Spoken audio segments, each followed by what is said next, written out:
Hello, all. I'm going to start today's show a little differently, and I hope that's all right. We've been doing a whole lot to make this the best show we can give you, and I think it's important we share what we've added on what is coming in the future. We spend a lot of time curating information, researching platforms, and creating a show we think will be beneficial to you and your growing business. In saying that, we've joined Patreon and hope you'll consider donating to help us bring you more content to help you support your company's growth. We've joined a few social media platforms to continue conversations after and in between our shows. You can now find us on Twitter, LinkedIn, and Instagram. We want to showcase our small businesses, so if you would like to be a curator for a day on Twitter or Instagram, let us know. We are also planning an event in May that will take place here in Northern Virginia. We plan to have speakers, a panel, networking, and much more. We will share additional details as we get closer to the date. And if you would like to contribute, sponsor, or would like to be a speaker or involved in some other way, please contact us at the email address, thebusinessbehindsmallbusiness@gmail.com. Lastly, thank you all for following us, listening to us, and watching us on YouTube. My jaw hit the floor when I saw how many followers we have. We are so grateful to you and hope you are finding great value in what we're providing for you. This is truly a labor of love. Tiffany spends a lot of her free time mixing and mastering, and she tries so hard to make me sound Trying. and to look better. I mean, you do a good job, but I mean, I can't imagine how much time it Well, it's the takes. quintessential, we're figuring it out as we go along. We're building Totally, that plane while we're flying it. for It's great. sure. It's still flying. Absolutely. And I write scripts for us for no other reason than I want to make sure that I don't leave out any details. And seeing as my brain sometimes works faster, or sorry, slower than my mouth. See, Sure. it's not hard to do. Whew, okay, so that was a lot. And we still have a whole show to do. So, all right, we're going to be discussing today the services you should spend your business's money on and the services you can wait on. These are going to include apps, platforms, third parties, contractors, employees, the whole schlemiel schlemackle. So, without further ado, we're going to get started. Before we begin, please note Oh, our disclaimer. This is available in both our show notes and on our website and should be referred to before or after this podcast. speaking of legal, there's so many topics we can go over about what to hire, when to hire, what to buy, what not to buy, when to buy it. So, of course, we can't cover it all in one podcast, but No. we can cover some pretty hot topics there. So, starting with legal, since we were talking about our own legal disclaimer, the one thing, and as much as I wanted to when I first started my business, was to skimp on was legal fees, right? Like, I mean, really, $600 to $1,000 an hour. Like, come on, like who Oh can my gosh. afford that, right? And I'm not gonna go down the whole Same. road of if and when that's worth it, right? But as a small business, like that's an insane amount of money to pay a lawyer. Now, the Hmm. great thing is there are actually really good small business focused lawyers out there. Hmm. Thank goodness for them, who are a Hmm. little bit more affordable, although still kind of expensive, stings a little bit, but totally Yeah. worth the price when you think about what they do for you and kind of the protection that they provide you should your legal documentation be drawn up properly. So, Hmm. small business lawyer attorneys typically go around, I would say, 250 to about 350 an hour, at least in our Yeah. area. Yeah, Probably that's makes it true. cheaper everywhere else, unless you're in New York and LA, Probably. As right? everything is. As everything is. Exactly. And so, like, using like real licensed, went to school, bona fide attorneys to draw up like operating agreements, partnership agreements, if you need to get trademarks or any kind of IPs on your product or your brand, employment contracts, independent contractor contracts, and if I Hmm. dare say it, also drafting your customer contracts. Now, I know it's tempting to go online and get one of those templates. Trust me, I have seen them all. I probably have tried them myself before, but I ended up paying a lawyer to go over everything and basically rewrite it anyways, because Mhm. what is the point of having a contract out there that actually doesn't protect you from anything because you didn't have the right language in there in the first Right. place? Correct. Although I will say But that in my case, I took one that I saw online that I really liked, and I took that to my attorney and said, "This is basically what I want to have it say." I mean, true. he already knew what I wanted, but there was one in particular that was most like my business. So I think I paid less because he didn't have to try and figure out what I wanted to say in my contract.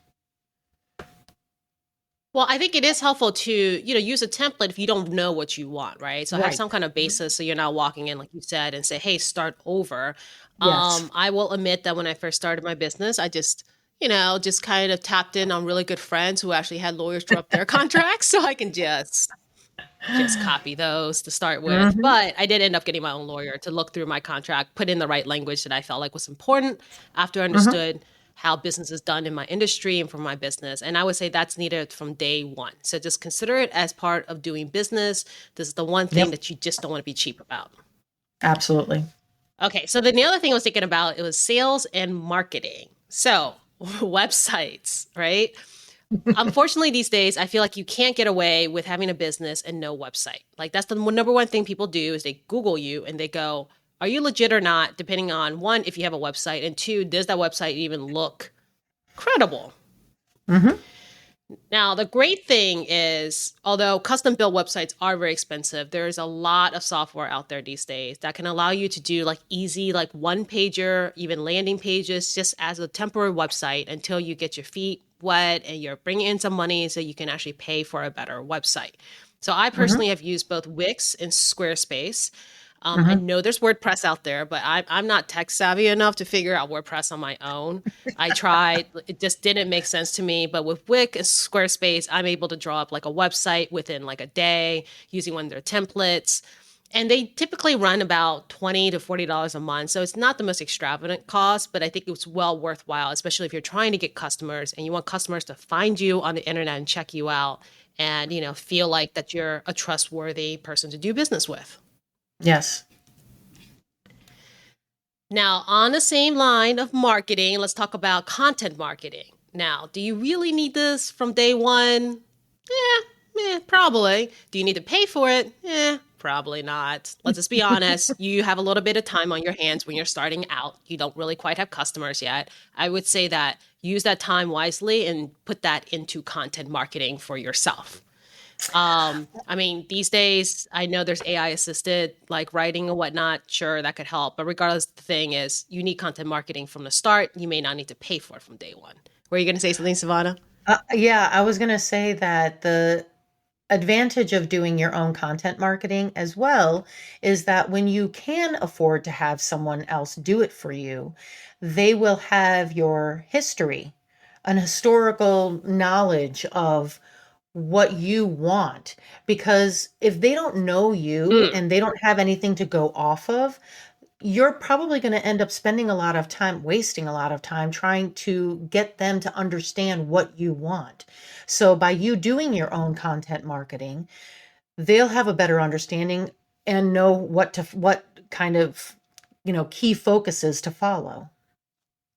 What's the tone that you're going for, the Yeah. brand, like what's your kind of unique sauce as far as what you're trying to Hmm. put out there, right, for your content. And Absolutely. I completely agree with that. And I think also the great side effect is if you're starting out and you're doing your own content marketing, it kind of helps you work through some of those things you Hmm. didn't really think about to be a little bit more clear about your message and what you do and what you want to be Yep. known for. And it's just a good exercise for any new business owners to go through. Absolutely. Um, and honestly, like I said in the beginning, when you don't have a lot of paying customers, your money is probably better spent on something that actually drives more immediate sales versus content Hmm. marketing is really a slow build over time. It takes a lot of time for content marketing to kind of age, right? So, in other words, like, yes, maybe you have a lot of great ideas, but can you really blast like 100 different articles and blogs out in one day Oh, and gain yeah. followers, or do you need to spread that out over a Hmm. year's time? And so by nature of it's just a slow build. So you have to start today because it's kind of like adding drops of water in a bucket, right? You got to start Yeah. today in order for that bucket to fill up. Well, I think it's actually called drip marketing. So, Is there? you do it a little, yeah, it That's is. true. I totally forgot about that's the email Yeah. campaign, right? Uh, Yeah. Yeah.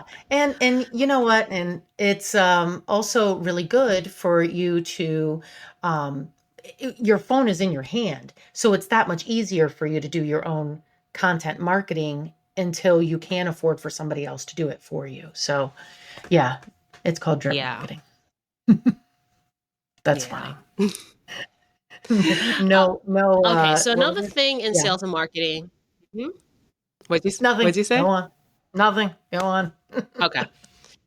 So it's skewed. So my light is off now. Again, see, you need to wave your hands around is what you need to do. Apparently, And I'm I not moving enough for the censored light to stay on, right? So, okay, whatever. We'll get to the but you reason look why I'm in a fine. different I think setting you look today a fine. little bit. Thank You're still you. you're you're still very bright looking, so you're fine.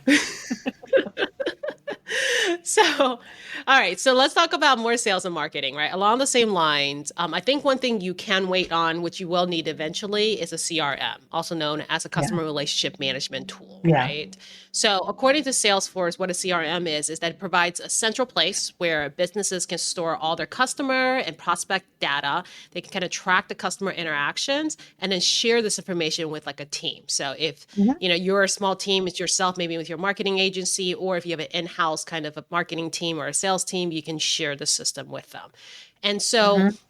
I think it's super essential to have that because it is really hard to keep up with and also Yeah. accumulate data on how your customers interacting or how prospects are interacting with all your Mhm. different marketing collateral in a sense, right? So your Mhm. website, your social media, your referrals and whatnot, like all this is pretty much centralized in the CRM, which I think is really helpful. But to be quite honest, like until you really flush out your marketing strategy, having a Mhm. CRM just isn't helpful, right? It's a tool, Mhm. and a tool is as good as the strategy that it lives in. So Mhm. until you're ready to figure out what your marketing strategy is, I think investing in a CRM upfront is just not. It's kind of overkill, right? You can do the same Yeah, thing I in agree. Excel and keep up with it for a certain period of time. Mhm. Yeah. And you So could use I think Savannah, Airtable as you well. used the same one I did. Mhm. Oh, that's true. Airtables is a good one Yeah. too. I keep forgetting about Yeah. Airtable. Yeah, you could Yeah, use that's Airtable or you another could good one use to put it Excel. in. Yeah. Yeah. So like I think you use active campaigns, right? Yep, Or do you still I use do. active campaigns? I don't use Active Okay. Campaign any So longer. I I use moved active on to campaign. yeah, I loved Active Campaign except their automations never worked Yeah. for me. So I moved on to something else, but I liked Active Campaign. Okay.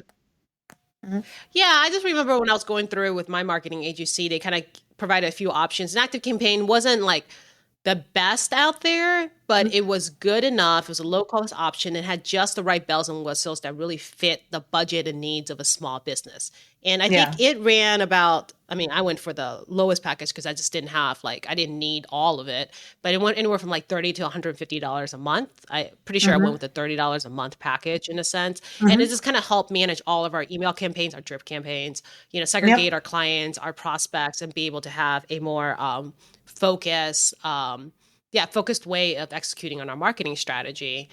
I know Salesforce is, of course, the other brand that everybody knows about. I know they Mhm. also have a small business package. I can't remember why we didn't go with them, or maybe they just didn't have it back then. But the pricing is roughly about the same as Active Campaign. I'm with you. I ran into automation problems with Active Campaign. I think it's one thing they tried, but didn't. It wasn't really consistently well. But for the large Mhm. part, it did well enough for us to keep it Mhm.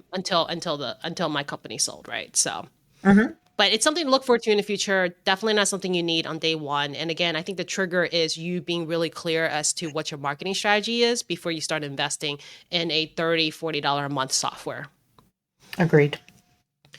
So, speaking of softwares, let's talk about your day to day stuff, right? So, hands down, number one, I don't care what business you're in, I'm pretty sure you need some kind of Microsoft Office or Google Suites, right? Let's just Mhm. put it out there. You need a Word doc software. You need some kind of spreadsheet software. You certainly need an email management software. Like, there's no getting around that. So just know that from day one, you probably got to pay for that. And I think subscription costs anywhere from like $6 to $20 a month. Mm-hmm. So the other thing I would highly recommend is buy an email domain. Actually, just buy a domain and set up your email with it, right? Yeah. So I can't tell you the number of times I have seen people who are incredibly polished, incredibly well-spoken at a networking event, handing out cards that says janesmith@gmail.com, right? Yep. Like, what a letdown, Yep. right? If you're serious about your business, like, for heaven's sake, pay that $12 a year and get your domain, and then so you can have your email also run under the same domain. So instead Mm-hmm. of janesmith@gmail.com, you can actually have janesmith at an actual abccompany.com, right? It's Yep. just a very low-hanging fruit that I see missed for whatever reason time and time again. And I would just say that that is definitely one of those areas that you don't need to save money on, and you just need to spend it. And it's not even that big of a spend. Mm-hmm. And I have always purchased my own domains, set up my own email, synced it in with either Google Suites or Mm-hmm. or Office 365. So, like I Mm-hmm. said earlier, I'm not the world's most tech savvy person. So each of these softwares, they have step-by-step instructions on how to do this. You can totally do it yourself. It probably takes you an hour if you don't know how to do it the first time. What were your thoughts on 365? I remember you used to use that, yeah, I guess you used to use that. What were your thoughts on that? Did you feel like it gave you a lot of options, like it was nice and meaty? So that's interesting you asked that. I'm still on 365 actually. I Oh, feel like okay. it's a little bit like between Google and 365. It's like the difference between like an Apple and an Android, right? You Ah, just got to get your head wrapped around how certain things work. But with like mhm, 365, now that they have the online apps and everything, it somewhat mirrors. But I feel like Google Suites is still much better with everything on the cloud. Like it just does it yeah, better with everything synced on the cloud. But I'm also more of a tactile person, so I love like the Microsoft products like Outlook and Word Doc and Excel. And I get a little mhm. bit turnaround with like uh, what's the Google spreadsheet called? Is it just spreadsheets for Google? Google Yeah, Google Sheets? Sheets. I don't remember. Mhm. Yeah, Google Right. Like I get Sheets. turned around because I'm using like like shortcut keys that I do on like Excel and I can't do it in Google Sheets, right? So it's like little Yeah. things like that. It's also like between like a Mac and a PC. I had to learn like a Yeah. different way of working it. No, that's a So good way to put it. yeah. Yeah, that's a very good way to put it, and you're right. It is. The difference between a Mac and a PC or Apple and a Google or a Samsung product, I guess. Yeah. Yeah. So it's just I think preference at some Mhm. point. How about you? I agree. Are you Google or are you Suite Oh, yeah. 365? I drink the entire pitcher of punch. Google. All Google, all the way. Yep. And I'm going to get into that when I start sharing my opinions. But yeah, I love Google, and I Awesome. love how well it integrates with everything that I use.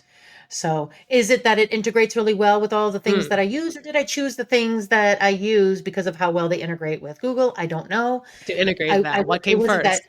Yeah, yeah. So it wasn't that deep for me, but it just so happened that they all married really well, and it just turned into this really nice um, wheel with tons of cogs that all work together. So,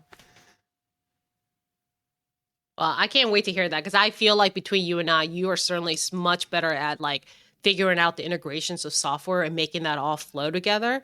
And I think I just do it by necessity. So you put a lot more thought into it. So you're definitely much more like a better. You definitely have a better flow than I do about that. So I can't wait to actually thank hear you. about that. All right. Which leads me to the next item, which I know you like this one, Zapier.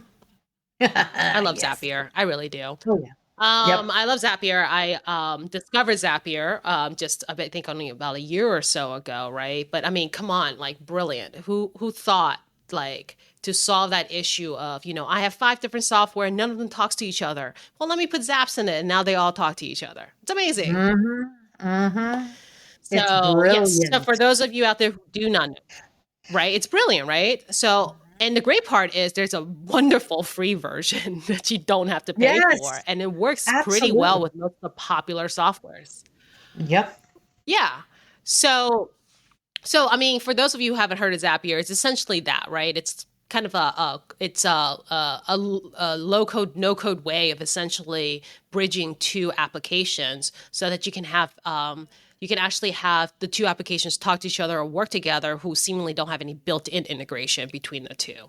So like whether or not it is your Dropbox to your Excel, again, Dropbox not a Microsoft product but can talk to Excel, or Excel to Active Campaign, which we did that a lot, right? And then from Active Campaign to Excel to Microsoft Outlook in order to kind of automate like emails being shot out depending on what's happening in our CRM. So super cool tool Mm-hmm. that I would It's a highly recommend connector. everybody to check out. I don't think it's going to go away anytime soon either. I don't think there's It's anything only too much getting out there bigger. that's quite like that. Yeah, it's only getting bigger. It's Yes. only adding more and more um to the things that they work with. Because when I first started using Zapier a Yeah. few years ago, there were still a lot of things that they didn't connect to. Now I can't believe the even some like random things that they connect to. It's really cool. I use them fully. And the cool thing is that if you go now, like you said, you get to add a benefit that's been used so much. So whatever you want done, most likely somebody had already asked for it and it's Yep. already done for you. So you basically Yes. just select the Zap and be able to do that action. So it Hmm. just it certainly simplifies everything as a small business Hmm. owner because you can't really afford at this level, or maybe you don't even need to afford at this level, some kind of enterprise software to bring everything Hmm. under one house, right? But Yes. Zapier kind of gets you there and allows you to do that with different options and different softwares without having to pay the enterprise level pricing. And yes, and I will add that you don't have to be big brained to understand it. And if it does get to a place, and Nope. I say that nicely, you don't have to be like a coder, if you will, to know how to use it. However, you may come across an issue and you're like, I'm sorry, I don't know. This is above my pay grade. Their help is fantastic. Granted, it's not in real time. Yes. They will be emailing you back and forth, but they do a really good job of helping you figure out why a Zap isn't working, and what to do. So I will say that I've come across a couple of issues when I was setting some of my Zaps up, and they were so good Hmm. at helping me figure out what the issue was and fixing it. Well, they're definitely one of those very customer centric companies. So you're right, their Very much support so. is amazingly well. So it makes the Yep, whole thing less intimidating. for sure. Right. Okay, so along the same lines as just day to day stuff, one of the things is office space. Now, in this day and age, I really don't think you need an actual physical office space to have a Mm-mm. company. I mean, the pandemic really helped that out. Even before, there was a lot of Yeah. companies that were fully remote. Savannah Mhm. company has always been fully remote, has always been able to operate well, fully remote. All the Mhm. people are workforce. So you don't really need an office space, but I will say I do like having a business address outside of my home, right? Yeah, there's a Um, great advantage so to I that. mean, there's a lot of ways. Right. And so there's a lot of ways for you to get that. You don't necessarily have to sync up with a shared office space, like a Mhm. like a WeWorks or Intelligent Office or Metro Office or Office Evolution, which is other ones we have around here. I'm sure other people have, Mhm. like Regis and stuff Yeah. like that, right? Yeah. Like you don't have to sync Mhm. up with an office space to do that. You can always do a PO box, or there's other services that allows you to just have a business address and that's it. And certainly a cheaper cost. But Mhm. personally for me, because I've always been in a service-based kind of business, I enjoy having the option to have a shared office space that I can rent as I need. So maybe Mhm. I don't want to meet at coffee houses all the time, or maybe I want to set up some kind of presentation and I need a Mhm. nice conference room to do it. Having that rent as you need it option is really great just to kind of keep up with your professional image without having to pay a high, consistent like rental, like rent, like prices, right? Now, that being said, that's where I'm sitting at today is a shared office space because my home office had a little rearrangement, volunteer rearrangement that left everything out in the open and not conducive to video podcasting like this. So quickly I zipped over and I was like, I need to set up somewhere in the office so I can actually do this podcast. And, within, I was 15 minutes late, but within the 15 minutes I got here. The only problem I have is they have sensor lights apparently, and I'm not Yeah, moving enough apparently for the the lights to lights come do on. So not want, they don't want to cooperate with you. So that's the only thing is the office doesn't seem to want to give you the lighting you deserve. So, that's okay. That's okay. Minor things you have to pay, you have to, deal with. That's okay. But it beats you everybody here looking straight into my very messy home office right now. hey, there are, the pros and cons. I will also add to that that look into your local county or city and see um, if they offer spaces. Like we've got the Good point. yeah, we've got the MEC, which is the Mason Enterprise Center, and we have the CBP, which I'm going to talk a little bit more about, the Community Business Partnership. And you can pay for a virtual office where you get an address and you get to use the space for X amount of time. Like you don't get your own office there, but if you want to do meetings there, you can Right. do that kind of thing. Also, if you are maybe if you are a food oriented business, see if there is like a Hmm. shared kitchen. There's a few shared kitchens in Yes, our we have that area. in DC here. Yeah. So Yeah, we quite a have few. we have a few of those shared kitchens where you can use industrial nice stuff, and basically it's a shared space for those in the food industry. So if you are an up and coming baker or caterer, anything Food like that. truck business. Yeah, food truck or Yeah. food truck business or anything like that. Look and see if maybe there is a food share, and they're pretty inexpensive. I feel like at the time when my cousin is an amazing cake designer and baker, and I want to say it was like $500.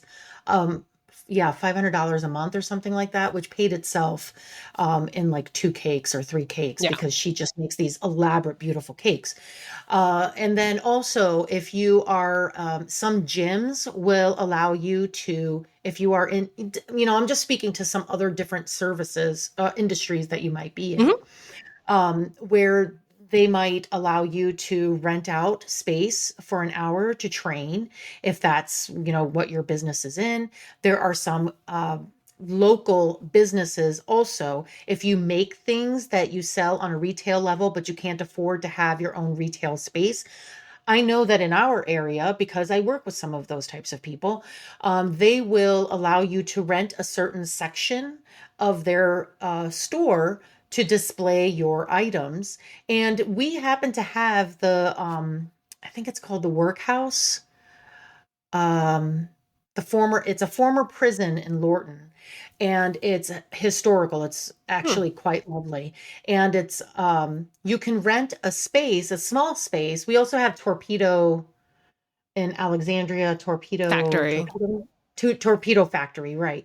Where you can rent a small space Yeah. for your items, at least until you can afford to get a brick and mortar of your own. So look into the options that you might have in your local area for your industry, because there might be something available to Yeah. you small, but still it's something.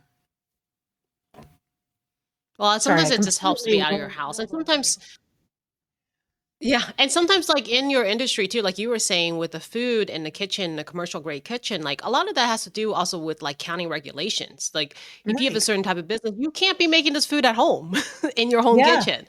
And these places are already absolutely. set up and up to code, and they have like the Hmm. large walk-in refrigerators and everything to make sure that you can actually abide by the regulation. So I do think that, like you said, depending on industry you are, how urgent it is, but I do think it is worthwhile to invest in that kind of services Hmm. upfront and get yourself Yep. set up right. And you Okay, never last know, but you not, might end up uh, sorry, not to cut you off, it's but okay. you might also find yourself networking with someone. Like say Ah, if the person next to you is looking for somebody to make sweets and you make sweets, but they make the savories and they need somebody to make the sweets, or you need somebody to make the savories, it might be a good opportunity to create new business as well. Okay, now I'll be quiet. very nice. I only have one last Sorry. thing to say, which is Okay. when or not, or whether or not, or when or why, or if you should spend money on support for yourself as the business owner. So I'm thinking more of like coaching services, maybe joining accelerators, joining incubators, which sometimes comes with the office space. So if you were thinking Right. about that, but really Yep. just support for the business owner's growth, right? In addition to the business itself. And personally, I think this kind of straddles between nice to have and need to have. Yes, I agree. I feel like it really comes down to, as a business owner, how much business experience you personally have. How well Mhm. surrounded are you with other people that you know who can actually advise you on business issues or business growth or strategy, and how confident you feel in your own business skill sets. Mhm. Now, if you don't have a lot of experience, you come from a family that's not very entrepreneurial, you don't have friends who are very entrepreneurial, and if you yourself just kind of have a low confidence in your own abilities to be able to create, run, and grow a business, then I would say Mhm. that this investment is something you want to do up front because it'll set you down the right path and it'll actually Yeah. shorten the time span between when you start and when you're Yeah. going to start gaining success and momentum in your business. And time is everything, right? Otherwise, you can Mhm. spend years just kind of, spinning yourself in circles. Yeah. Um, so, I think in that case, invest in a coach, invest in some kind of membership to an accelerator or, join an incubator as soon as you can. Because in all honesty, there are some underlying foundational, basic, age old how to's and formulas to running a business. This hasn't changed ever for years. So you don't need to go around trying to reinvent that wheel. It has already been invented for you. You just need to absorb the knowledge to be able to figure out how to use it yourself. So Mhm. no need to kind of, turn yourself on that one. Yeah. And the other thing I want to say about this is you were mentioning what was it? MEC, Yeah. CBP, which is the Community Mhm. Business Partnership around here, Mhm. right? So these Mhm. are also great organizations in addition to SBA, your local EDA, which is Economics Development Association, Yep. and your SCORE. These are great like organizations for you to go to find help, right? To find mentors, to Mhm. find even just informational help on how to do certain things, right? But one of the Mhm. key things they have is they do have volunteers that, will provide their time as business mentors. Yep. And maybe you Yep. yourself can find free business mentors, right? Mhm. Yep. But I will say you get what you pay for, first of For all, sure. and Mhm. you focus on what you pay for.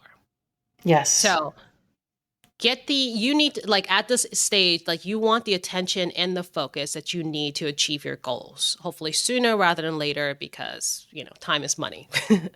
Mhm. But what you're negotiating when you go for free is the time, the attention, and the focus that you'll be getting. So you got to ask yourself, are you willing to give that up or negotiate that? Or would you rather just pay and get exactly what you need now? Right. So that's a question I feel like everybody has to ask themselves and kind of figure it out for themselves when Mhm. is the time they want to pay for this. I think it's a to what end? Like what end result are you looking for? Are you looking for someone to give you just a little bit of information? Is it a fringe thing that you're looking for? Um, because you're right. It is a matter of what is it I'm hoping to get out of this? And you do get what you pay for. Not to say that these are not um, valuable. They're very valuable Mm-hmm. resources that oftentimes are provided by your city, your county, sometimes the state.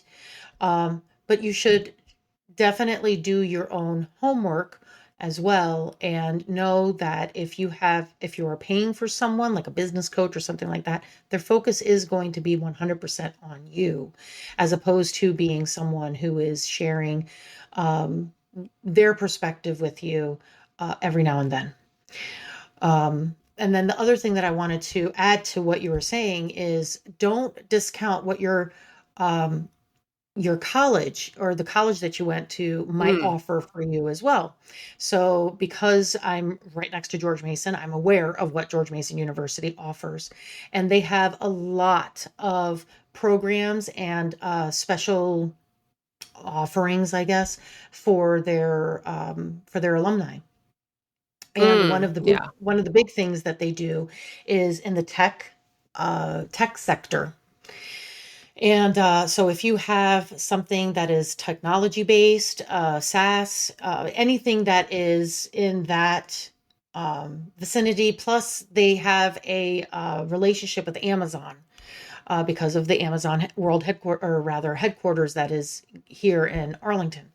Um, Yeah. and I believe Virginia Tech has the same programs, and they They, I offer think, a have also a lot of. satellite office here.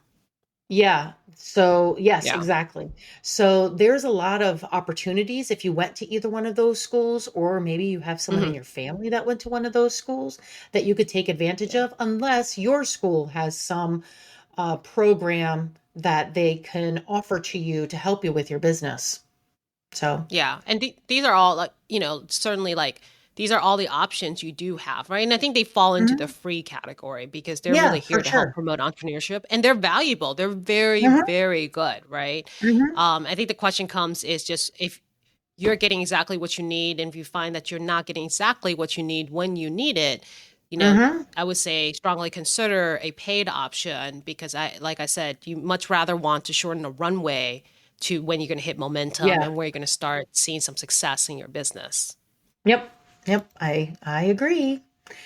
So, one of the most important platforms you and your team will need is a place to communicate. And I Mm. concur. Google Workspace is fantastic. And it has a Cannot lot believe of you're great. not promoting Microsoft Teams. I know. Who knew? I told you, I make the punch and I drink it out of the pitcher. Like I am that much of a Google fanatic, because I've been using Google for so many years, and it's only gotten better.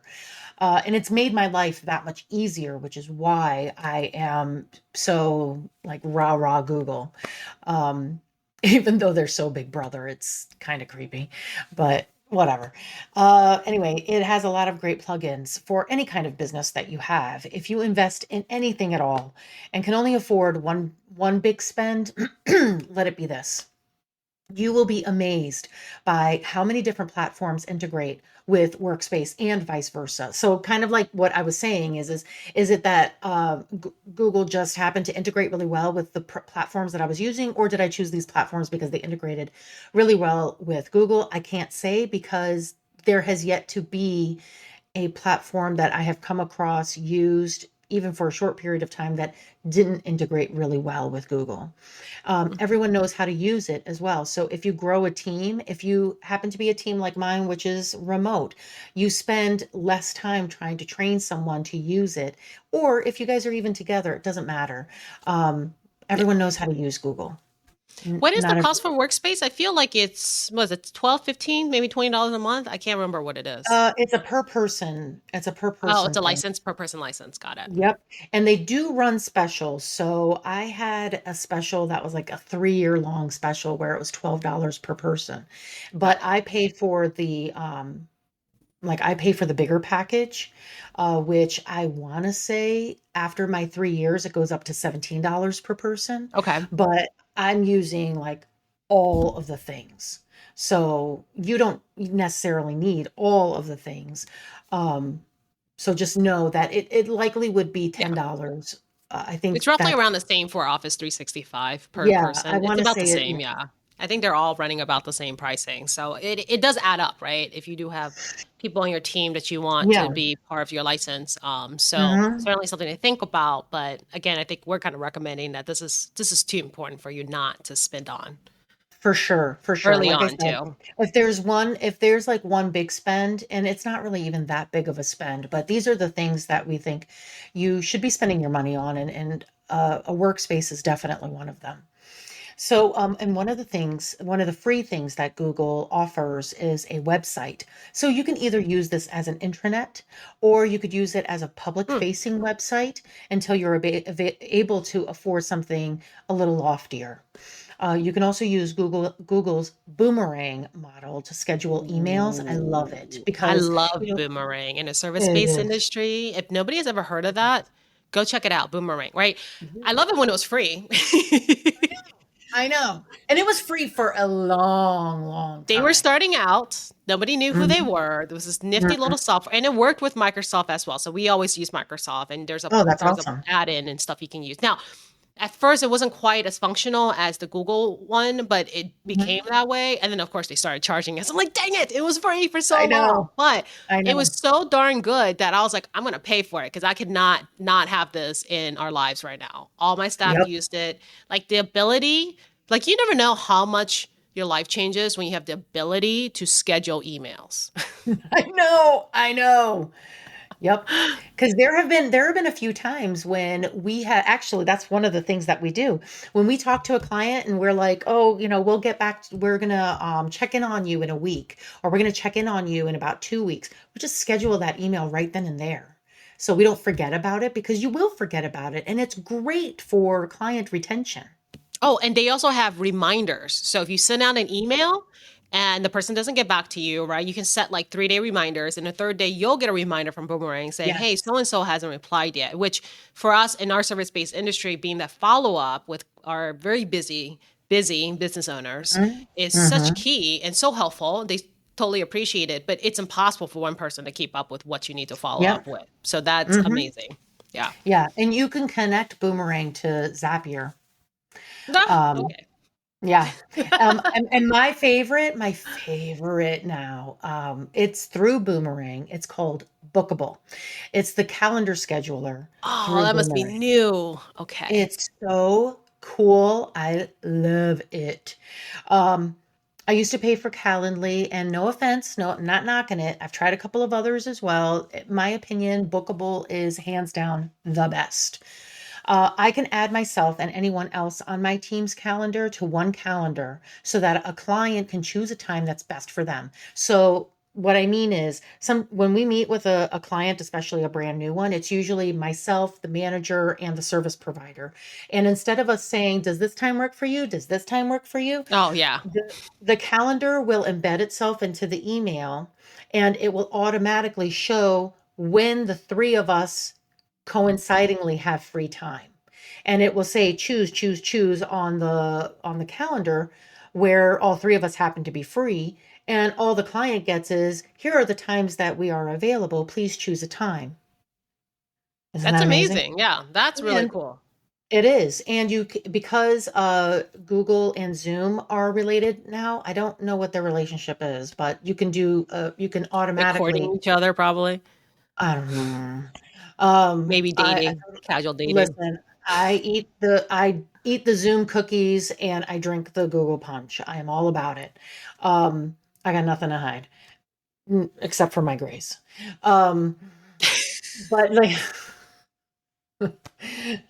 anyway, um, the thing is that when you do that, if you say that you want these to be a Zoom meeting, it will automatically create that in your calendar, and it's awesome, absolutely awesome. And people are usually pretty impressed by it. It looks so professional.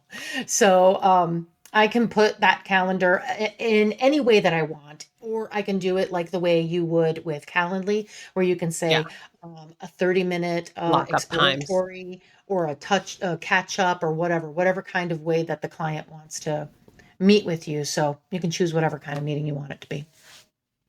Google is constantly adding and updating their apps to what I think to monopolize the market. Maybe not, but whatever. I'm afraid to say that I am all here for it. I keep an app to keep notes, and keep as an app to keep notes and remind you on important tasks. Google Chat is what I use to communicate with my team. You don't know how many times I have searched through a chat to find something and it highlights it for me. I love it. I'm sure there are other things that do it too, but if you're already on the Google Workspace, why not utilize what you're being given? I use the docs, I use the sheets, I use the drive. I mean, the list just keeps going.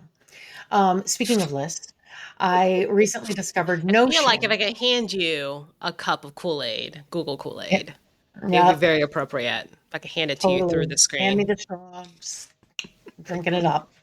No ice needed. Um, I use Notion, and I love it so much. Notion is a wonderful place for all things to live, and it's a great way to keep track of projects, clients, and so much more. I created a space for my team that has all of our clients, a team directory, a standards of procedure. I have the procedures manual separated from each, and then I have all of the pages separated. It has our how to's, our company news. There's a directory. And I have invited everyone in my company in as a guest so that I don't have to pay for them. It's a place for them to it's basically a place for them to get all of the things that they would get if we were all in one office anyway. Um, it's fairly inexpensive and it's a great tool that will grow with you and your business. Also, if you have inventory, you can keep track of your inventory here and you can set up reminders to set up orders as well. Notion has so many different bells and whistles, and their free version has a whole lot to offer, which means you don't have to pay for it until you really truly need to. Um, so when you start your company, you need to also have a place to keep track of your money. I recommend QuickBooks and I recommend nothing else. Yes, there are a lot of other options out there, and I hear about them all the time. There's a lot of free ones out there. I don't argue it. However, when you are ready to move into QuickBooks, which you will likely do, your information is going to be a little skewed coming from a different platform. And by God, please do not keep your company's finances in an Excel spreadsheet. Invest in your, So, okay, get so to that point, right? For those of you who aren't willing to commit to QuickBooks, I'll tell you right now, I'm not using QuickBooks. Only because like my stuff is not that complicated, and I know enough about this to be like my stuff is. So I'm allowed to use you're Excel, different, but you're right? different. So that's a little different, but I don't use Excel. But I will tell you that I use Wave, which you probably heard of as Yeah. one of those free Yes. ones, and they're pretty nifty. Now, they're not as sleek as QuickBooks. They're, even their invoicing isn't quite as pretty. So if you do have a very customer facing branding, important type of like business, I would say obviously go with something like QuickBooks. Hmm. I mean, I would choose QuickBooks over the other ones for sure, but for now, like as a one person, one-on-one consulting, gig that I have going on right now, like Wave is just right for the $0 that I pay for it. I will say though that when you move from Wave to QuickBooks, it's not that hard. Oh, Because well, we that's good to did, know. I never thought yeah, about that. yeah. So, okay, I'm going to retract what I said. I recommend QuickBooks if your intention is to hire in. Let's say if you start your company by yourself, but your intention is to start adding people pretty quickly, Yeah. I wouldn't go with Wave. I would go with Wave if you are a singular consultant, if Yes. you are, like a Very business coach. freelancer-ish. Yes. Yeah. Yeah, Wave is good for that. And if you ever were to grow to a place where you needed something to support more complexity, Wave does transfer information over to QuickBooks pretty easily. It's not Oh, perfect, but it's a lot better than some other programs or platforms that we've had to transfer information over from. So, yes, I will say that yeah. QuickBooks is good if you're going to have other people working for you. Wave is really good if it's just going to Yeah. be you. Okay, so speaking about Yeah, people. one person. That's what I'm saying. Like with that caveat, one person. But if you're gonna have an actual like Yeah. operations with the team, employees, if you want to keep time and all that stuff, like QuickBooks, I think hands down has the most like app integrations possible you can think of. Mhm. They Yeah. literally Yeah, have one for everything. and Yeah. speak to your bookkeeper or your CPA. Maybe they have an accountant's account with QuickBooks and could potentially offer you a discount through their own rates. I want to say QuickBooks gives accountants 35% off or something like that. Yes, of course, you could get that 50% off subscription for 3 months, but it goes right back up to the regular retail rate, and you cannot take your already existing QuickBooks subscription and transfer it over to an accountant's discount. So, something to It's a consider. love-hate relationship with me and QuickBooks Online. I don't I'm sure disagree you with you. have the same. I do not Exactly. disagree So, with you. It's not yes. my favorite, but it is the most understandable by my clients. I do have others that I prefer, but they're not as understandable to the client. And Yeah. Considering the kind of clientele I work with, like to have a good view of their finances because they're all in growth mode. Yeah. It's the tool that we have. Like it, but it's also not terrible. It's not terrible, but it's not my absolute favorite. Okay, so I'm going to get into the people now. Who do you need and why? Well, money rules the world, and that's my number one concern always in saying that you should hire a bookkeeper and a CPA. You don't really need an accountant just yet, probably. I'd imagine when you are starting this business, it's not quite that complex yet. However, if your company is going to be multi-layered from the beginning and complex, then yeah, I would say hire an accountant as well. But I think you should be fine starting off with a bookkeeper and a CPA. Or maybe the bookkeeping company that you are hiring has an accountant there. That's even better. Um, so I'm saying that you should spend your money on a good bookkeeping firm, not a bookkeeper. And I'm not saying this because of my own company. I'm saying this because of my own experience. You want a firm that will have insurance to cover liabilities. They will vet the best bookkeepers for the job because, they're a firm and they have a reputation to uphold. So they're going to be holding their bookkeepers accountable. They will likely have quality measures to ensure your books are clean, and they can afford to take on a small client that will likely grow to be a larger, more complex client. A bookkeeper on their own can do and offer none of those things. Yes, they can do books, but they can't offer you any of that other all of the other things that you are going to need. Plus, with a firm, your CPA will have less to do to clean up and you'll save money there. And just investing in a firm also will give you the opportunity to have conversations about how to grow, depending on what kind of firm you hire. So definitely the second thing I'd say that if you must pay for a good bookkeeping company. Well, Next, I would say, so yeah, so really quickly though, how are you defining company? a firm. So a Yeah. company that is okay. So there's mine, right? But my company does growth management. We don't just do bookkeeping, so it would be a little different than Right. mine. No. Yeah. I would say a company that is either a brick and mortar or maybe what they offer is remote or mostly remote, Yeah. but a company Yeah. that has there's the owner and then they have senior accountants, maybe they have or senior bookkeepers, junior bookkeepers. They should have somebody who mediates all of that. Take a look at their website and see how many people are Yeah. in the company. Okay. So you're thinking about like a firm that has like different roles so that a company can actually grow with them, right? Because you're having all Yeah. these different layers of people with varying experiences that you're Yeah. probably going to need along the road. And it allows you to stay with them longer. So you don't want to change out. Because I mean, historical knowledge does count for something. It's really Mm-hmm. hard when you change out people. And, again, Yeah. there are nuances to your business you have to keep repeating yourself for. Mm-hmm. The Mm-hmm. other thing I would say is, it's funny you brought up a good point. It's just the liability of it all, right? So Mm-hmm. there are very small LLCs that provide Mhm. bookkeeping work out there. And you're right, they may just focus just on bookkeeping.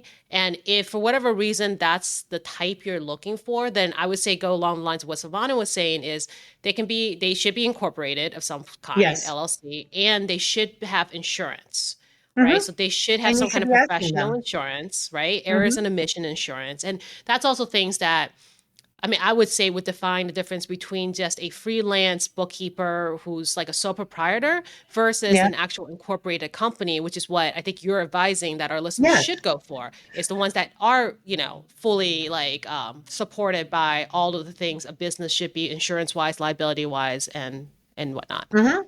And Yeah. there are some CPA firms that will also have a bookkeeping department. Yes. So start with your own CPA and ask them if they offer it. And if they don't offer it, I'm sure they have someone that they could recommend to you.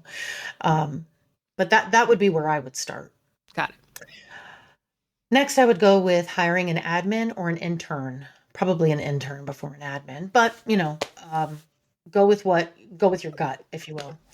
Give them small jobs that are clogging your day that don't require a lot of training. And there are so many minuscule, ancillary, Mm, tedious jobs that need to be done on a daily basis, but don't need to be done by you. This is going to leave you with more time to dedicate to and focus on your more complex tasks. If you live near a college, even better. You can hire out or just look around or even put it on. I'm sure if you're on Facebook, there are Facebook groups within your city, your county, your area, your neighborhood. You could put it out there. Um, I don't recommend paying less than $15 an hour anywhere in the country. So just keep that in mind. Would you agree? I just don't feel like less than $15 you're going to get a very qualified person. And I feel like 15 is yeah. a fair rate. Well, even You could pay 15 is more even than that. entry level, right? Like, Yeah. yeah. I feel like when you're hiring an intern, especially at the level of $15, it's entry level, meaning that Yeah, yeah, they will totally. I do would not what pay you less than say, that. right? Yes. Yeah.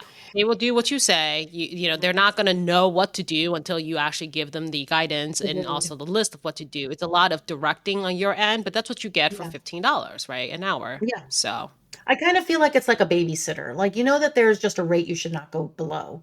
Um, yeah. Same thing. Because keep it in mind. I personally invested in a day sitter to watch my baby while I worked, because as you all know, I got pregnant soon after starting my company, and so for the first 3 years of his life until he could go into preschool, for the first 3 years of his life, I had a day sitter who came over. I want to say she came over 3 or 4 times a day. Yeah, a week. Sorry, 3 or 4 times a week, and watched him. And it was Very great nice. money invested on my part. It was a huge help for me. So if you're in the same boat, look to your neighborhood. And again, I don't recommend paying less than $15 an hour, but you decide what it is that you feel it's worth in your area.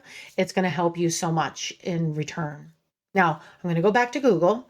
I do think that as you set up platforms, apps, and all of the things, that you should also start creating Word documents, or Google documents, and record those processes, no matter how small it is.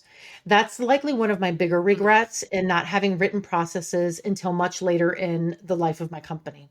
They don't have to be perfect, because they are going to change as your company changes and as you add new people, and you can then share those documents as well. Utilize the free Google plugins as much as you can. When your company becomes big enough to afford an HR, you'll have a sturdy foundation for them to work with. Lastly, take advantage of your local networking groups, but be very, very selective on which ones you go to. If your company is a B2C, meaning business to client, you're better off creating opportunities for your customers to buy from you.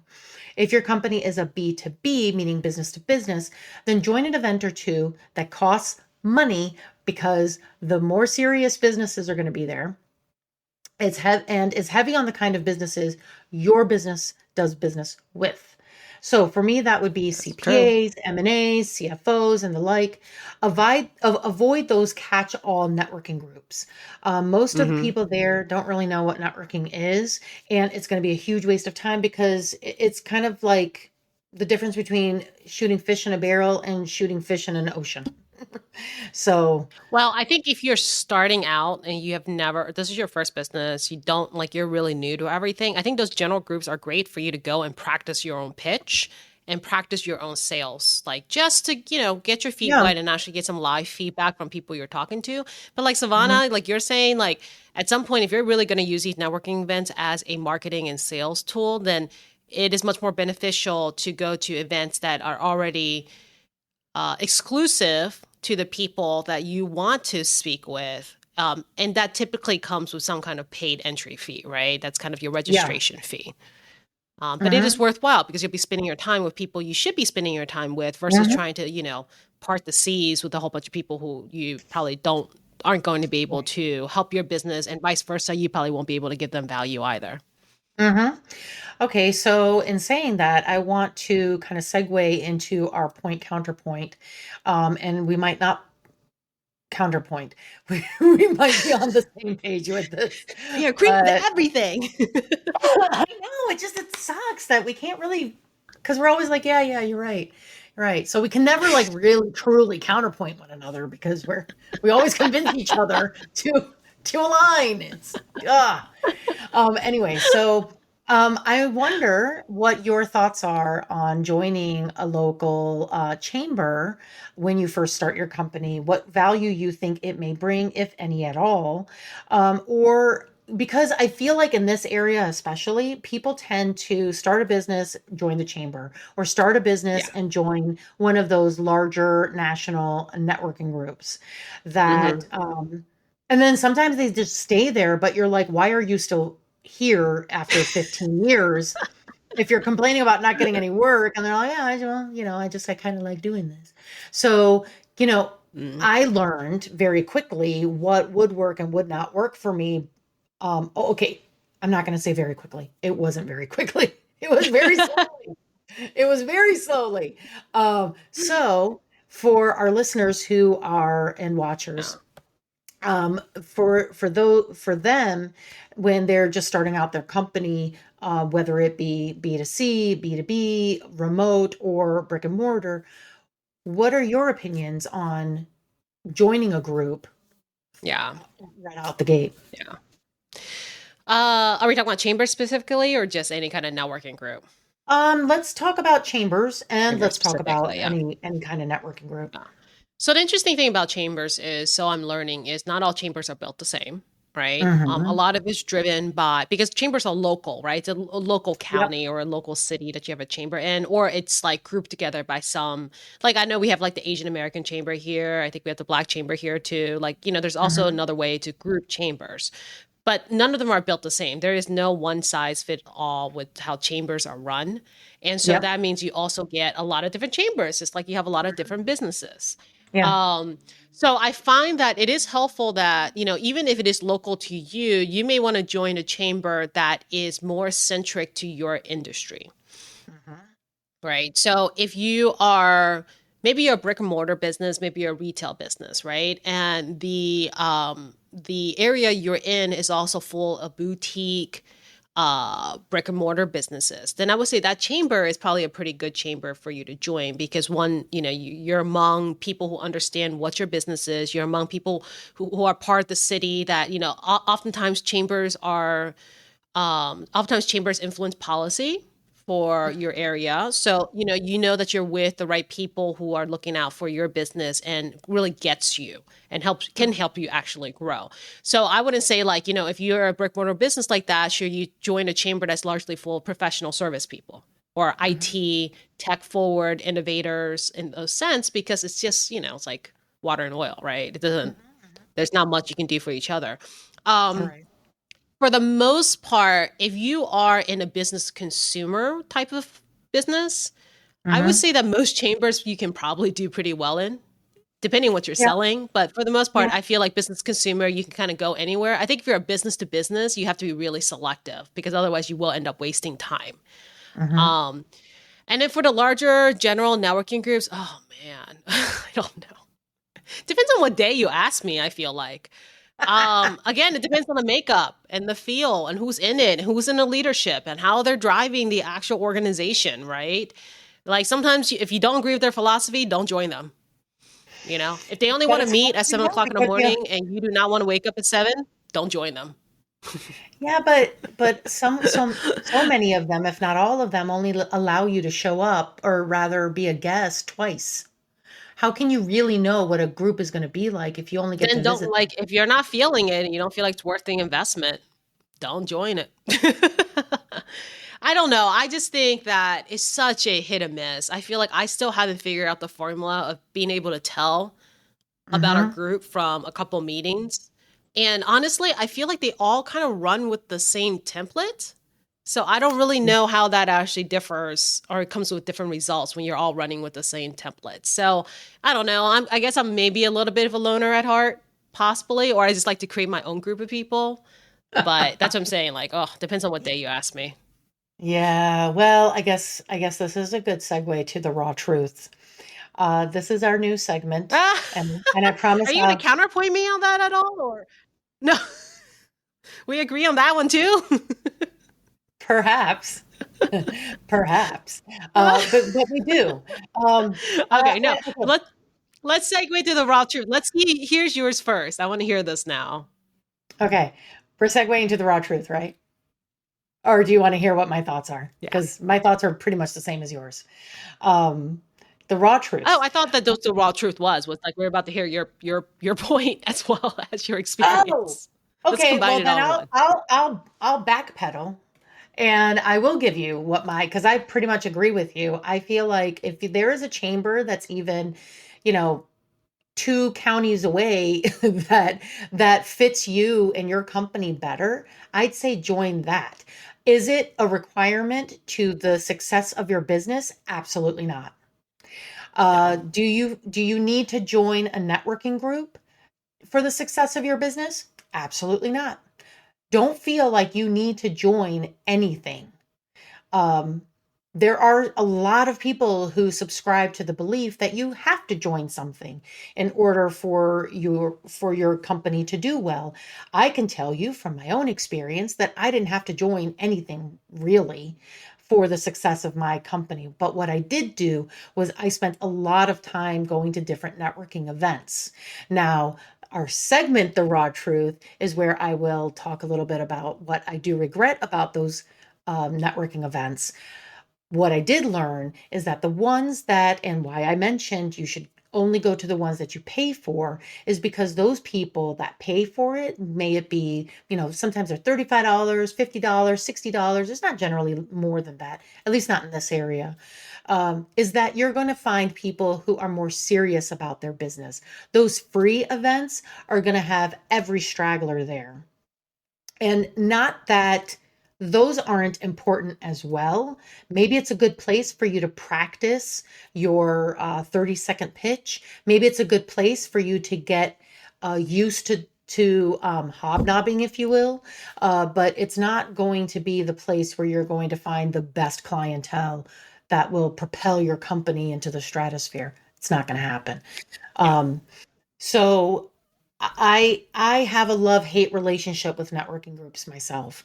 And it's kind of funny that I should say that considering I once, um ran and owned a networking organization and I ran networking groups and I've done all of those things.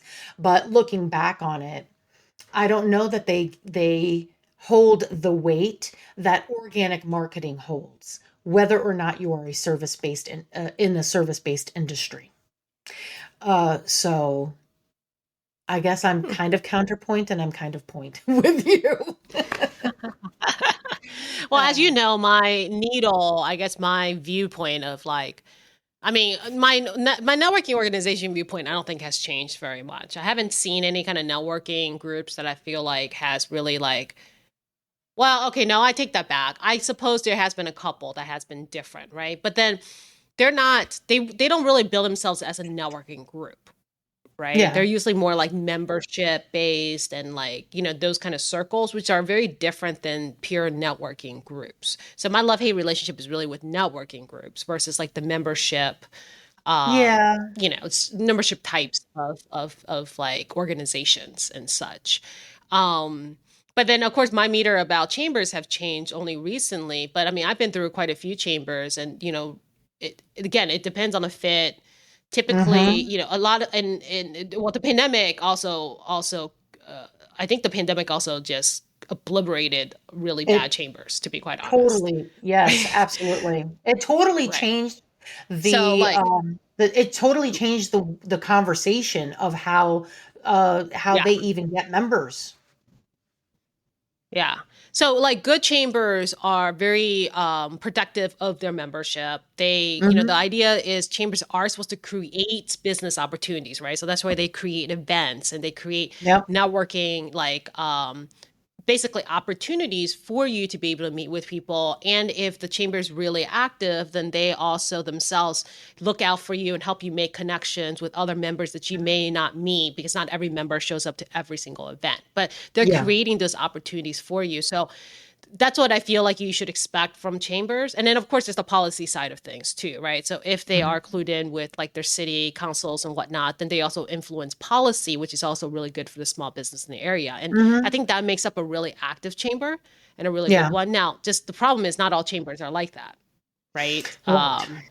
Just like not every business is a good business, it just happens. So I think That's true. if you're going to spend your money, then you should find a chamber that fits you, like you said, even if it is 2 towns away, right? If it's Mhm. exactly what you need, has the people that you want to interact with, then totally go for that one. Well, and I will say that one of the benefits of the chamber is your access to a lot of other different types of companies or businesses that you may be in Sure. need of, and you could talk to Yeah. them about a barter system if it's something you need but you can't afford, Yeah. the difference between the need and the want. And also, they a lot of times will offer special rates for loans. So you can and insurance there's also that. A Yep. lot of times chambers will have That's insurance true. benefits Just that more you group could take benefits. advantage Yeah. of. Yeah. Yeah. So you could take advantage of those. I'm not knocking the chamber. I'm not knocking networking groups. I think that you should definitely do your homework on the members and whether or not it's going to be worth your time. And always ask yourself, what is it that I want out of this? Is it that I want to have relationships with other people? Am I going to Yeah. use this as a way to create a network? Or am I looking to get more business out of this? So that's what you should be asking Yeah, yourself. and it's all about hanging out with the right people too, right? And that's I think all of this comes down to you want to hang around the right people, and you want to be, and a lot of times being active in chambers, networking events, all this really just gives you exposure to the right people. It creates Mhm. chances and opportunities for you to work together, so you get to know each other more than just surface level, right? And Yes, absolutely. connections and relationship, that's everything in business. Like I don't care how big a size you are, you know that a lot of times your business growth is dependent on relationships. And so I think this is what Absolutely. all these organizations are supposed to be doing and creating the opportunities for. You just need to pick and choose what's a fit for you. Hmm. Um, and then that kind of does lead me to my truth, which was I waited a little too long to join a business accelerator, right? So I was Yeah. one of those kids who didn't have a lot of entrepreneur experience, didn't have a lot of people around me to ask questions about, didn't have a lot of friends who did it, right? And I didn't have that much confidence in my own skill sets because I didn't really know anything outside of just being a good accountant and not even accounting for small business. Like heavens, I bought my first copy of QuickBooks on day one when I set up my business. And I was like, Hmm. Googling, how do you use QuickBooks? Hmm. Listening to all the introductory courses, right? Yep. So I waited, what, a good 5 or 6 years into the business before I did. Now, I will say that I think that if you're somebody like me, join one early would be great because accelerators usually come with educational material, right? It comes with educational classes. It's there to kind of Hmm. help level up your knowledge as an entrepreneur, as a business owner, which would have been really helpful in the beginning. Now, Hmm. by the time I joined the group, I mean, the one good thing is, I'm sitting in these kind of quote unquote classes and kind of like, well, I'm glad I kind of figured it out and didn't screw it up. I guess this is confirmation I was doing it right. Right. Yeah. But, I didn't have to go reinvent the wheel myself. I could have sat in one of those classes like 3 or 4 years ago and just learned it instead of, pounding my head against the wall, trying to like figure out something, thinking that I've discovered it for the first time. And it hasn't been discovered for the first time. It's been there forever. Hmm. Yeah. So that's one of the things. But I did also enjoy, I mean, I appreciated the educational stuff, but I also enjoyed the just seemingly being around other business owners, other Hmm. founders like myself, and just the Hmm. conversations and just having that camaraderie. I thought that Hmm. was really, really good. And that's what I joined for. I kind of figured like, because the way I built my business, I was a little bit scaling, a little bit accelerating a little fast. I mean, to my own like, detriment too, because I'm impatient. Not that I'm saying I recommend the speed to anybody. So like the educational information was a nice to have, but the people that was in the group, I think that was really helpful. And I wish I didn't wait that long before I actually invested in the money to actually join one of those groups. Yeah. Yeah. Yeah. So my raw truth is that I wasted a lot of time on the wrong networking groups. I went to a lot of free events. I went to a lot of happy hours, and So little actually came out of those. I was averaging 4 daytime and 4 nighttime a week. So I never saw my kid. Well, I mean, I have Oh, 2 older geez. kids and yeah. I Yeah. mean, I have 2 older kids too, right? But I put my poor daughter, who's my oldest, through the gamut. That poor child had to watch her little brother so often. And I relied a lot on the kids and my husband to like basically take care of their own needs while I was hustling and, pounding the streets. And it was not the kind of thing that I really got as much out of as I thought I The was going return. to. Yeah. It definitely did not give me the kind of return I was hoping to get. So in 20, I guess 2018 is when I really stepped back. I had gotten some really great, and when you were one of them, really great perspectives of what I should do, and what I shouldn't do. And in 2018 was when I really stepped back and said, okay, I am only going to go to those that serve me. I am only going to go to the events that cost money. And I am going to be better about the kind of relationships that I have. Between 18 and 20, I also created a bit of a mastermind group. We got together once a month, and it was all the industries that I work with. I fostered those relationships really well. After when the shutdown happened, we kind of dissolved, but the relationships remained up to even today, where much of my business is referral based, and those referrals are from those relationships that I cemented between 18 and 20. Yeah, there's a lot of people who know me, but I can tell you now that out of the, what is it, 5, 6, 7 years, well, really, I was a part of a networking group for 3 years. In those 3 years that I was part of a networking group, I didn't get one singular referral, not one. So that's a huge regret of mine because it took a lot of me away from my son. Thankfully, he doesn't remember any of it. But, he was too little to remember any of it. By the time mommy was back, like he was more of in his conscious memory. Um, but yeah, that's definitely what I regret. And that's why Yeah. I consistently tell people to be very selective in the groups that you do join or the events that you do attend, and make sure that they serve you. Yeah, well, I think the misconception is a lot of people feel like they have to be part of a networking group or be in networking events constantly in order to gain sales and new business or just business in general. And that's just not the truth, right? There are so many ways you can get business, that you can market for new business, so much more creative. And maybe we should make an episode out of that.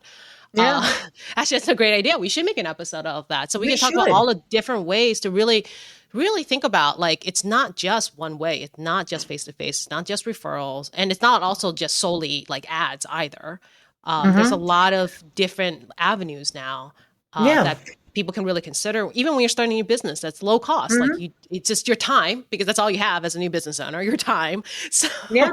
you just invest your time in it, instead of kind of throwing spaghetti at the wall per se, going to as many Hmm. networking events as possible, thinking the more people you talk to, the quantity Hmm. is going to somehow Yep. squeeze out quality. And Yep. that's, unfortunately, is just not the truth. So there's your raw Hmm. truth for the day.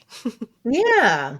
Yeah. And I feel like we did do an episode on that, but it begs to be repeated. I think that we probably Yeah. have more to offer. I feel like we did it in our first season. But anyway, yeah, we'll definitely talk more about that. And you're right, this is the raw truth. This is where we share our own gritty experience with today's topic, and we do this because we want you guys to know that success isn't easy, and it's not pretty, and it's certainly not a straight line. So, from here, we are now going to move on to our famous examples.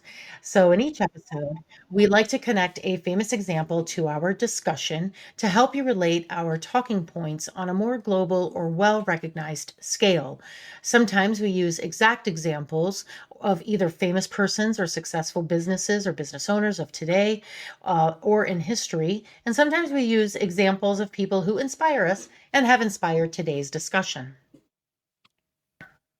So part of the reason why I love doing this with you, Savannah, is that you and I both know we actually put a lot of research and time into preparing for each episode, probably way more than we had ever thought was needed. But some of it is also self-driven and self-motivated because you've Mhm. mentioned this before, and I certainly am repeating the same thing is I learn a lot when we research for these topics, right? I Oh, learn a lot about putting my thoughts together and learning and like exploring just new like software, learning. I learned some new software today from you. Just all these new things that I'm learning as we go along. And so one of the things that when I was researching about this, I learned about and I totally fell in love with and got geeked out about was Zapier's story, right? Because I was like, oh, Zapier is such good software. And then I started Googling. It's like, what's the story behind Zapier? So I'm going to link it in the show notes below. And I'm not going to go over the whole story, but it is a very good story, how they bootstrap, got started. These guys who don't have the quintessential resume as you would expect somebody doing a tech hmm startup, they weren't Ivy League. They got rejected out of Y Combinator the first time. It was great. But anyway, so they were super scrappy, but I thought they paid a pretty good example today as far as like when's a good time to invest, especially when it comes to content marketing. So hmm that was one of the topics we had talked about earlier. But with Zapier, when they first started, and Zapier is really not that old, which is kind of No. funny because you think about, and I thought about like, oh yeah, that's right. They only started a few years ago, but they're so hmm like, prominent now. So when hmm Zapier was, I guess, younger as a company, they relied really heavily on SEO and co-marketing, really, which is their partnership marketing, to help hmm turn their startup into a real business. But then after 2 years into the business, the company started putting in a lot more effort into their content marketing. And hmm I would like to translate the fact that when they say more effort, they probably start investing money into content marketing. So this is about hmm 2 years into the business. And now, which I think this is a few years in, they have like nearly 250,000 monthly readers of their Zapier Wow. blog. Right. So, per, I guess, a quote by Wade Foster, which is the founder of Zapier, he said that they felt like they needed to raise the bar. Like their partnerships were going really well, their SEO strategy was going really well, but largely Zapier was somewhat still unknown. And that's so true. Like it was like a very like hidden gem and secret in the beginning, but it really took them quite a bit of time to kind of be known. hmm And like he said, he's like, if somebody didn't have a need for them, nobody knew that they existed. So they felt like they didn't have the awareness of the company that they wanted or should have had. So they decided to actually put all their resources behind content marketing and getting people to know who they are so that when they do need the product, it was an easy choice and they kind of kept them top of mind. Right. hmm So what they did was they went and saw what everybody else was doing, what the best people in this space were doing, and pretty much thought they would mimic their style, but in a very Zapier centric, specific voice and doing it around topics they know would interest their customer. And eventually their blog took shape and the apps and tools and productivity and all that stuff kind of took off on their blog. He himself admits that it was a lot of effort and it took a lot of time, but it compounded. They said the first 6 months was tough. The next 6 months was a little better, and the last 6 months was pretty great. So if you do the math there, I believe that comes out to be 18 months, right? So remember how we said hmm that content marketing was a long game? This is proof hmm it's a long game. So Yes. he says it's really like content marketing is really like your personal savings, right? You have to keep making small deposits. If you only make one deposit, you're not going to have very good returns. But if you keep making deposits on a consistent basis over time, then you're going to get compound interest and ultimately much bigger rewards. hmm Ain't wrong. So for me, I had to use two businesses because I'm me. I planned to do, I planned to do one, but I saw this and I thought it's important to know the evolution of Netflix. According to valuer.com, yeah, most of us know Netflix as one of the largest online streaming services that sells monthly subscription Yeah, packs well, to when its they first customers. started, everybody thought they were bat as crazy. Yes, totally. Most of us do not know that its journey through the business ecosystem was not easy. In the course of 22 years, can you believe Netflix has been around for 22 years? Like, oh, I would have never thunk it. I The mean, not to company, date ourselves, but I'm pretty sure we still remember the days of mailing back and forth that DVD. I mean, I guess I remember going from Blockbuster to Redbox and from Oh, Redbox, I guess, to yeah, I don't Netflix. think I ever got into Redbox, but I remember those little white filmy like DVD cases the things came in. Yeah. Well, Netflix on it. Yeah, I thought I had read something about Blockbuster had been offered to buy Netflix and they refused. Yes, they said no. And now there's a show on Netflix called Blockbuster. Yes. I mean, Yes. one season, but whatever. Yeah, whatever. It's funny. Okay, so anyway, the company underwent multiple strategic corporate development stages in those 22 years. Namely, Netflix started off as an online movie rental service, like you mentioned. It worked on a traditional pay per rental model. Customers did not need to go to the DV to get a DVD from the stores anymore. Movies came to them, which took the customer experience to a whole new level. Over time, Netflix reinvented its corporate plan and switched to a subscription based business model where users could lease a DVD for a monthly fee. At the very peak of the DVD business, Netflix decided to rebrand again and shifted to online streaming. The emerging market allowed them to expand globally. In 2010, the company first began its international expansion to Canada. Today, Netflix is available in over 190 countries. Finally, they started producing original content. As of the third quarter of 2020, Netflix subscribers numbered 195.15 million. Yeah. The rest of the article is going to be linked in our show notes. So now, my It is second. crazy. So they have a Oh, book. yeah. I think Yeah. I think the one that they have a book out, right? If one of the Yeah. founders wrote a book about it because Mhm. I was listening to some interview and I can't remember the guy's name, but eventually he ended up being one of the founders of Upworks.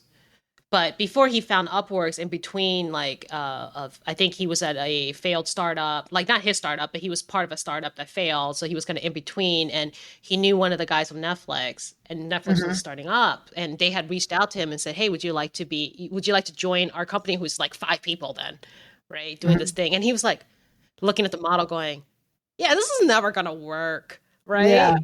And so that's one of his anecdotes he talks about now, going, oh my gosh, right? If I knew now, like then what I knew now. But he's still friends with one of the founders, and he's like, the thing is, back in the day, they didn't know where they were going with this. They didn't know what was going to come out of it. So who would have Yep. known it would have been such a giant as it is today, right? They pivoted so well into the online streaming and certainly into the being a production company now. Oh, I will totally date myself. The whole TiVo thing was like bizarro to me. I was like, how does this work? What even is this? Right? Like, but then I feel like I got Netflix in 2015, 16, somewhere around there. And I don't watch regular television at all. I only Oh, I watch don't even streaming. have access. That's I'm what I'm saying. streaming Like, I all don't across the watch board. regular television. Like, Yeah. it's insane. It's insane what they created. They really were trailblazers in that because now there's all these other things, right? Like Amazon, HBO Max, Paramount Plus, and like all of that other stuff. Like, totally disrupted the industry. Love it. So my second is Marjorie Merriweather Post, who I'm sure Mm. you've heard of before. She's Hmm. top of mind for me right now because I went to her beautiful Hillwood estate last weekend and I was reminded of what a disruptor this woman truly was. Like she's an OG disruptor. So Post was the only child of Charles William Post. Although he was known for Post cereal, he essentially stole that idea from Kellogg when he spent time at his sanitarium in Michigan. Postum Cereal Company was hugely successful and deserves airtime on its own for his incredible marketing because he did something like really revolutionary, which was free samples. Um, Believe it or not. But this is about Marjorie, who inherited the company when her father died. It was Marjorie's idea, and mind you, everyone railed against her to change Post cereal, or rather the Post company, to because originally its focus was on cereal and breakfast products, to General Right. Foods. General Foods allowed them to acquire companies that didn't have to do with cereal, and most of them we still use today. Her two biggest purchases were Jello and Bird's Eye. And the story about Bird's Eye is also truly fascinating. Marjorie was a trailblazer and she was an incredible businesswoman. Although the company was pretty successful when she inherited it, it hit the stratosphere with her at the helm. There's a wonderful article that gives you a brief introduction to her incredible life, that also includes the Bird's Eye story, a truncated version of the Bird's Eye story, and her father's story. It'll be linked below, and if you can, search for her on History Chicks podcast, where I first learned about her amazing journey quite a while ago. She's incredible. What she did for our current lives, and for women, a lot of her focus was on how to make the lives of the woman easier. So So remind me again, what decade was she kind of prominent in? the 20th century. Wow. 20th century. She is Yeah. really the OG. Yep. She was married quite a few times. But she discovered Bird's Eye when she was married, I think, to her second husband. She was also Hmm. married to E.F. Hutton at one time. She died in 1973, I believe. You'll have to look that up. Um, Wow. but yeah, but she had a phenomenal life, and she also has, which is the reason why I wanted to go to Hillwood. She has one of the largest private collections of um, Russian 19th and 18th century art, and her French collection is insane. So I love how yeah. you love history. I know. So, with each episode, we like to share either books, tools, apps, platforms, or anything we think is a great next step and connector to our discussion. So, if you like our subject matter and want to learn more, you'll have a great place to start. So mine's pretty simple. It's going to be in the form of a couple links that we'll drop in the show notes. But essentially, I kind of vetted a couple lists that I found online of just really Okay. great software recommendations for small Hmm. businesses, to use and consider, and just the variety of costs that it comes with. And of course, now that you can probably use Zapier to connect any of them. That's But I right. figured that would probably be kind of like my recommendations. Hmm. Just having kind of an all-in-one list, being able to choose what works for you. And I'm sure that some of the things that I'm going to mention are on that list. Hmm. So I mentioned Google Workspace and Notion, QuickBooks, and it's not a podcast with me in it if I don't say Process Street. Take advantage of your One day they will hear us. maybe, who knows? Take advantage of your local county's SBA. See what kind of offers they may Yeah. have for workshops and programs. For example, in Fairfax County, we have the Community Business Partnership, as you had mentioned. And it's an excellent program for new and growing businesses. You don't necessarily have to take advantage of their mentorship, but they do have some great workshops and programs and things like that that you could take advantage of. Use Expensify to track your miles and Mm, expenses. Take yeah. advantage of your neighborhood for admin or just assistance in general. See if there are any companies in your realm that would like to do cross marketing, or if you rely on social media, use Hootsuite or Buffer to schedule for you. MailChimp is awesome as well, and their free version give you a lot of options. And I just love Canva. It gives you a lot of free Oh options my too. gosh.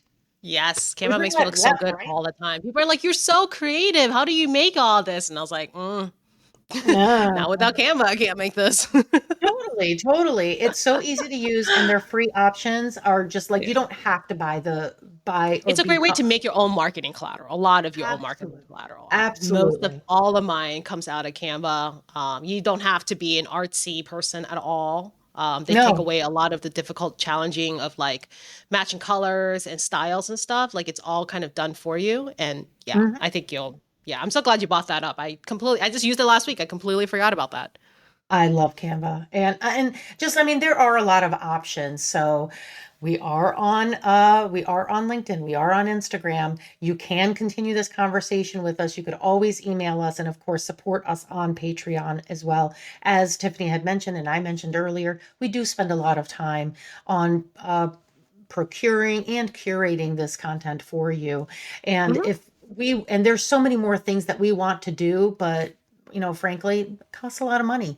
And but we want to do this for you. So if you want us to Feeling to generous, continue, that'll be great. yeah, if you want to be generous.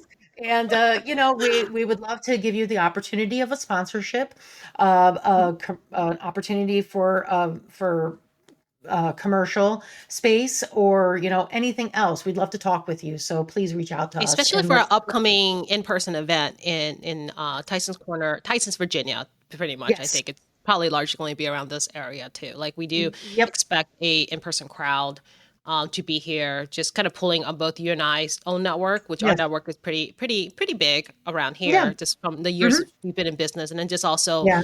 the wonderful help of friends, business friends that we have. But Yep. yeah, so if anybody's interested in sponsorships for that Hmm. actually live event, definitely let us know now so we can work it in because Yes. me and Savannah, we like to plan ahead of time. So naturally, we're already planning now for what's going to occur in May. Absolutely. So, and in the meantime, join us for our next episode where we're going to discuss business plans. Should you have one or not? Mm. Please show us your support by following us on your preferred podcast platform, social media, and YouTube. We'd love for you to also share our episodes. All of our links are posted below. Until next time, mind the business behind your business because all great successes start small. Bye. Hmm. All right.